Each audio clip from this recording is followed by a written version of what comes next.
Alright, as you can see guys, my Z is up there in the lift. Looks like something's missing. You see the axles there? Bam, so I have a 370 diff from 2017. It was an open diff, mine was an open diff. But I wanted to keep my gear ratio for my Z since it's pretty quick. I don't know what gear ratio it has, but it also has a lot of top speed, so I know it's not a high gear ratio. So I got the 370 diff, got it up, welded in here. So pretty much what you do, I just found this out, weld along all these ring gears or spider gears, weld all the way top and bottom. It's the warm, so I'm not gonna touch the top and bottom. You also want to get the corners of each gear welded together. I'll just put pretty big boogers in there, but yes, a lot of sputter. I just cleaned all the ring gear off. It can turn friendly, but you want to get it after you do that. Scrape it all out. Spray it down, scrape it all out, spray it down. Wire brushes, you can see. Completely forgot to record. But yeah, I got it all welded on. Show the back end of this. Same thing here. Weld it there. Weld it in between there, weld it in between there, weld it in between there. The back, and that's literally it. That's all you do. And it'd be better to do this with a TIG machine so you don't have any splatter anywhere, but all I got is a little flux core, Harbor Freight, 120 bucks. Can't beat this, so I'll show you the rest of the install when I get to it with my homies. Just welded the diff.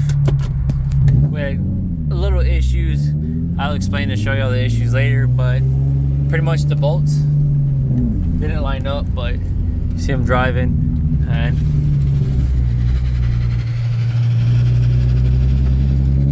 then I thought I had a bad alignment issue, but it just turns out that I had the wrong tire size on my wheel. I've been knowing that, but I've just been driving with it like that. But I'm gonna show y'all cruising and everything, and I get to show y'all that in a minute.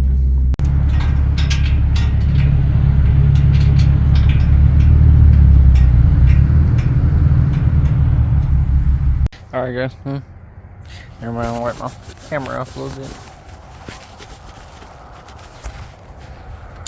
A big spot on there, but I'm gonna show y'all what I did with the diff. It is the day after. Couldn't record that much when I was in the shop. Ran into some complications, as I said. I knew it had a high chance of happening. It's mainly from there being 7 variations to the diffs, but it's in there. So the main issues I ran into was, let me zoom out, how the axles line up to the hub, or yeah, the ears to the diff. So on this is the 350Z casing too. They fit. I had an upgraded casing. I don't know how. I guess at one point it's been replaced. But the ears, so for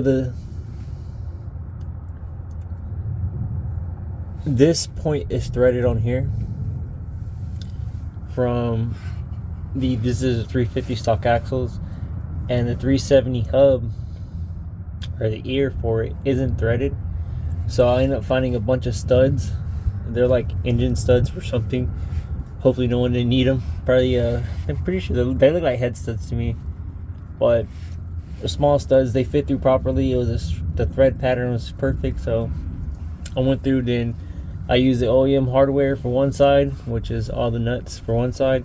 Found some more nuts, threw them on the other sides, tightened them all down, Loctite everything, and it should be fine. I'm probably going to go through in a minute, jack my car up, and see if anything came loose. I did a pull or two in it, didn't feel that bad. We had the car was pulling. I shouldn't peel it off, I should have just left it there. Probably mess it up now, but the car was pulling to the right hard, but then I just had a different tire. But if you run into issues, because there's 7 different variations, as I said before. One is the autos, and like I don't know what specs. I know the autos have the 3-eared. Let me see. For the input shaft right here. Some of these only have 3 bolts. Mine's is 4. All Z should be 4, but G37s and G35s and the M37s and M35s have a different bolt pattern right here. Same thing as here. These are 8 bolts on this side. for the G's, and I think even the Q's, some of the Q's use the same rear end too, are 6 or a 10 bolt, which is, it's weird, but this is unthreaded right here. The stick part's unthreaded. This part is threaded. So pretty much, if you run into this issue, find a bolt that goes through all the threads enough for you to put a bolt on this side. I mean, not on this side and not on that side. Technically, I could have tack welded all of these on there, but I was like, it should be all right. It's good now. And then that's pretty much the only issue. I cut off all the stud ends. It had like the Torx bits, as you can see here. I just trimmed them off because when it went up, it scraped right here. I just cut that off and it works fine now. For some reason why, the car does lock the wheels up faster turning left than it does turning right, which is weird because they should be even pattern. Well, I tested it out and it works just fine. Don't know how long my welds are gonna hold me. They should hold me pretty decent amount of time. Probably go do some donuts or two, some skids somewhere, and find out how much abuse it can take. I haven't launched the car. I tried to do a standstill burnout, but my car still has traction control and all the ESC problems. So I gotta fix that first, or just cut the traction control off. But yeah, it's pretty simple to swap and weld your diff.